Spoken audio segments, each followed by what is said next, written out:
आपकी प्रेडिक्शन गणेश भगवान की कलम है, अगर आपको लिखने का तरीका हो तो। देखो, कोई भी आदमी, आप लोगों को अगर ज्ञान मिलेगा, ऊंचाइयां मिलेंगी तभी मिलेंगी जब आपके पास बहुत ज्यादा एक्यूरेसी और सटीकता होगी, नहीं तो आप फिर टालते रहोगे। इसलिए पृष्ठोदय राशियां जो होती हैं, मान लो जॉब के घर में आ गई और आपने देखा पृष्ठोदय राशियां जॉब के घर में है और उसका स्वामी भी अच्छी जगह बैठा है, फास्ट है, आप लिख दो, सरकारी नौकरी मिलेगी। मिलेगी। पहले ऋषि मुनि और पहले हमारे ज्योतिषी जो थे वो लिखते थे और उनकी लिखी हुई बातें आज भी सच हैं। श्रीनगर, जम्मू कश्मीर, हिमाचल प्रदेश और उत्तराखंड, पहाड़ों के जितने भी विद्वान ब्राह्मण थे वो 3-3 मीटर लंबी कुंडली बनाते थे।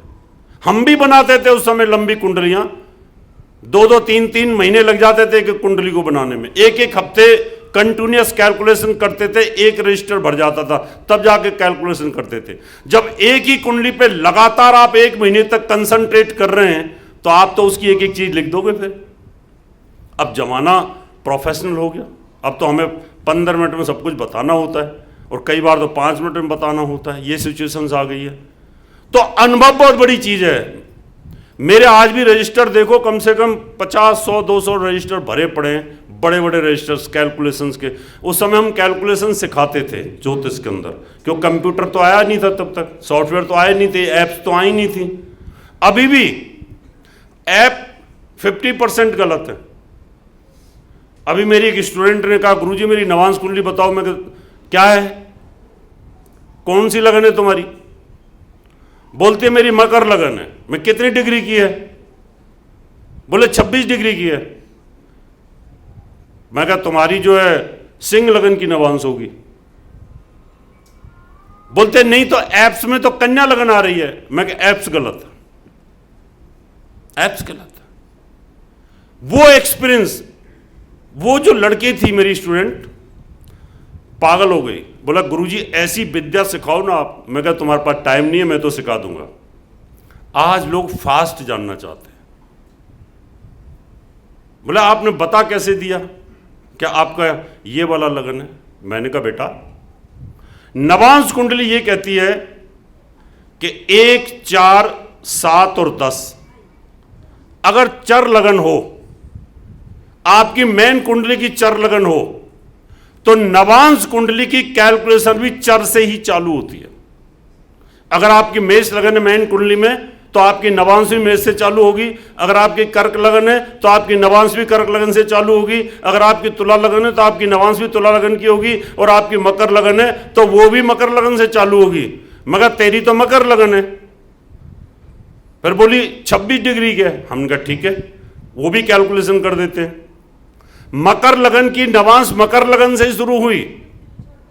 अब मकर लगन से गिनो 3 डिग्री 20 कला मकर का नवांश, दूसरा नवांश 6 डिग्री 40 कला तक कुंभ का, मीन का नवांश 10 डिग्री तक, 13 डिग्री 20 तक मेष का, 16:40 तक वृष का, 20 डिग्री तक मिथुन का, 23 डिग्री 20 कला तक कर्क का और 26 डिग्री 40 कला तक सिंह का नवांश। मैं कहा ये तो 100% कैलकुलेशन है। मैं तुम्हारी ऐप गलत है, तुम्हारा सॉफ्टवेयर गलत है। उसने वहां कॉल किया सॉफ्टवेयर वाले को, ऐप वाले को, कि तुम्हारा ये गलत है। बोला हाँ जी सॉरी। कहता किसने बताया? कहता गुरुदेव रावत जी ने। कहता हमारा प्रणाम बोलना उनको, हमारी ऐप ठीक करा दी। यही मैंने अश्विनी जी को कहा। मैं कहा आपने ऐप लॉन्च करी है, सॉफ्टवेयर भी अपना बनाओ। क्या बनाओ? सॉफ्टवेयर भी अपना बनाओ। और वो सॉफ्टवेयर को मैं एक बार चेक कर लूंगा कि उस सॉफ्टवेयर में कोई कमियां तो नहीं है, क्योंकि हमारे पास तो टिप्स पर सॉफ्टवेयर है, सारा हाथ के ऊपर सॉफ्टवेयर है। जैसे अभी ललित पंत जी ने कहा कि भाई अप्रोक्सीमेट जो लगन 2 घंटे की होती है। पहली लगन मेष लगन 1 घंटे 36 मिनट की होती है, दूसरी वृष लगन 1 घंटे 42 मिनट की, तीसरी लगन 1 घंटे 56 मिनट, कर्क लगन से 2 घंटे। कर्क, कर्क, सिंह, कन्या, तुला, वृश्चिक, धनु, ये 6 लगन आपकी 2 घंटे, सवा 2 घंटे के बीच में रहेंगी, और उसके बाद में बाद की 3 लगने फिर डाउन पे आ जाएंगी। अगर आपके पास ये कैलकुलेशंस हैं तो आप अभी ये बता दोगे इस टाइम एक्यूरेट कौन सी लगन चल रही है। ये रिसर्च के विषय हैं। तो शीर्षोदय राशियां आपके कैरियर के घर में है, आपके लाभ के घर में है, तो ये तुरंत आपको बेनिफिट देने वाली है, तुरंत एकदम फटाफट बेनिफिट देंगे आपको, बशर्ते इनके स्वामी क्या फास्ट तो हो गए, फास्ट तो हो गए, और फास्ट होकर के मृत्यु स्थान में पड़े या रोग स्थान पर बैठे। शादी तो की फटाफट और छोड़ भी दी, एक की, दूसरी की, तीसरी की, चौथी की, फटाफट शादी कर रहे हैं और छोड़ रहे हैं, फटाफट शादी हो भी रही है और कर भी रहे हैं आप। इसलिए पृष्ठोदय राशियां अगर किसी भी भाव में आ जाएं तो ध्यान कर लेना, वो राशियां आपके काम को लटकाएंगी, चाहे वो शादी का मामला हो, चाहे धन का मामला हो, चाहे तुम्हारे स्वास्थ्य का मामला हो, चाहे तुम्हारे आलसपन का मामला हो, तुम्हारे भाग्योदय का मामला हो, तुम्हारी जॉब लगने का मामला हो, कोई भी चीज हो, उतना फर्क वहां पर आएगा। अब इनमें ग्रह कैसे अच्छे बैठे हैं, बुरे बैठे हैं? ग्रहों की 36 अवस्थाएं हैं। कितनी? 36 अवस्था।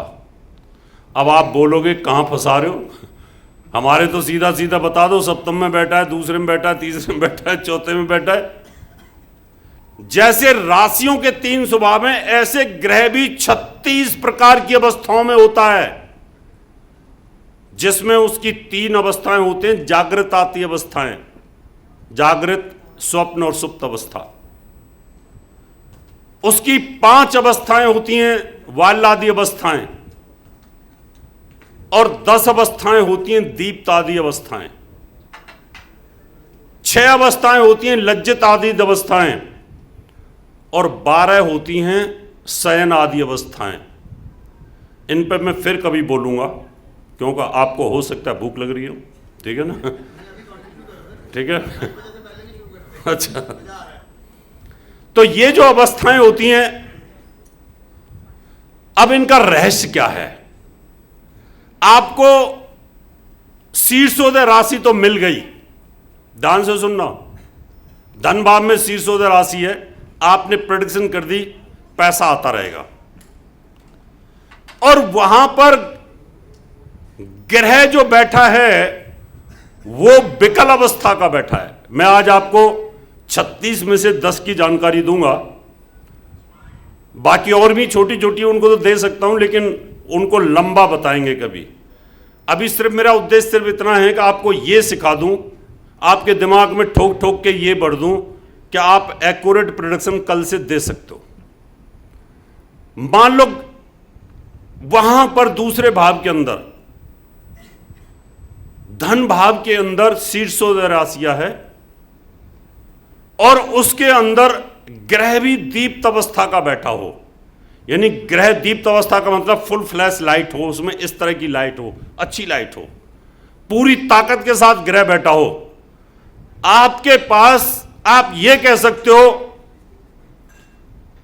आप जितना धन कमाना चाहो कमा लो, अनलिमिटेड। आप, कई लोग पूछते हैं मैं मुकेश अंबानी बन सकता हूं क्या, अडानी बन सकता हूं क्या, देश का प्रधानमंत्री बन सकता हूं? तो कई लोग तो ज्योतिषी हंसते हैं कि कैसा पागल है, कैसी बातें पूछता है। लेकिन मैं ध्यान से सुनता हूं कि ये व्यक्ति जो पूछ रहा है, ये ऐसे नहीं पूछ रहा है, ये सोचता होगा रात को, इसकी कुंडली में योग है क्या?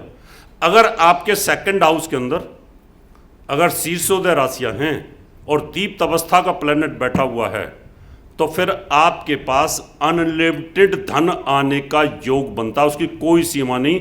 आप जितना मर्जी कमाते जाना, आता चला जाएगा आपके पास।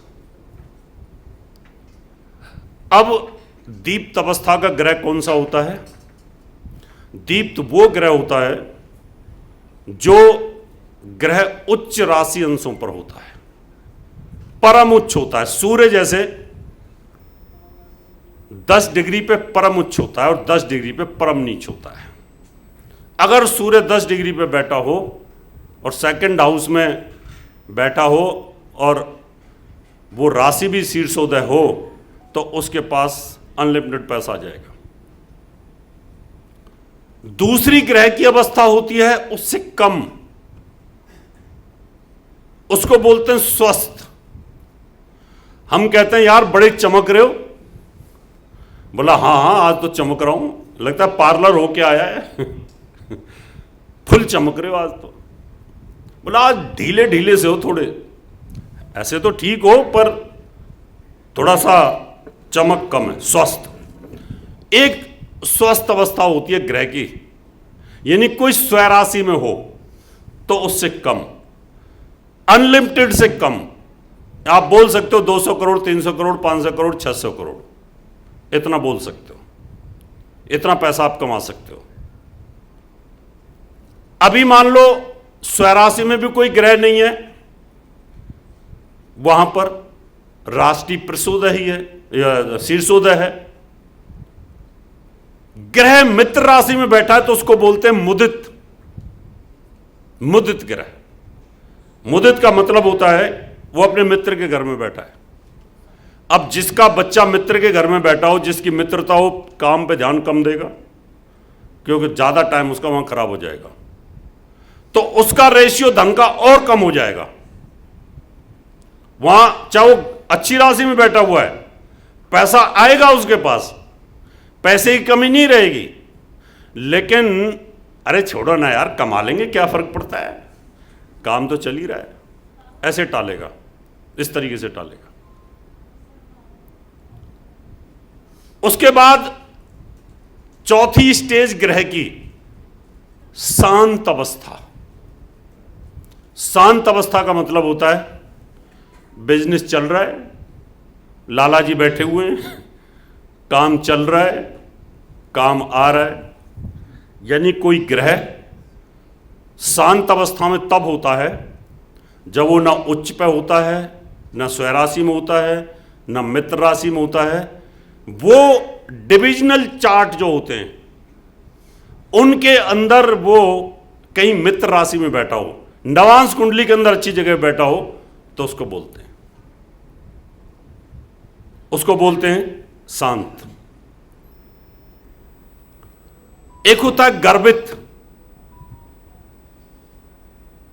वो ना तो मित्र के घर में है, ना स्वराशि में है, ना शांत अवस्था में है, ना दीप्त अवस्था में है,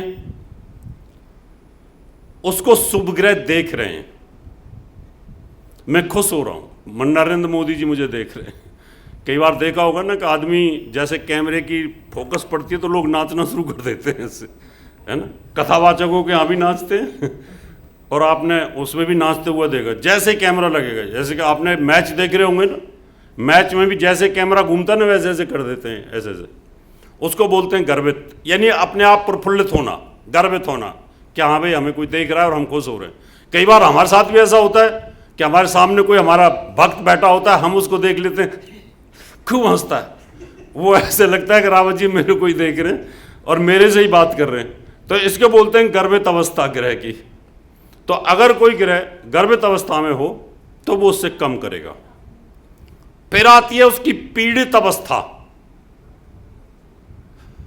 यानी कोई ग्रह नीच राशि अंशों पर बैठा हो, पाप प्रभाव में आ जाए, वो पीड़ित माना जाता है,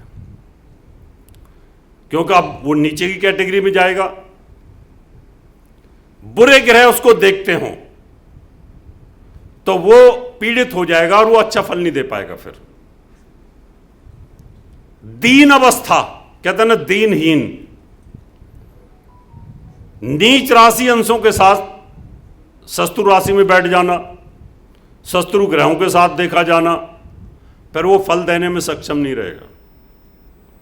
आपकी स्थिति क्या होगी, पैसा तो आ जाएगा, बचेगा एक अठन्नी भी नहीं आपके पास में, आएगा जाएगा आएगा जाएगा। फिर आप बोलोगे पंडित जी पैसा तो आता है, तुरंत आ जाता है, रुकता ही कोई नहीं।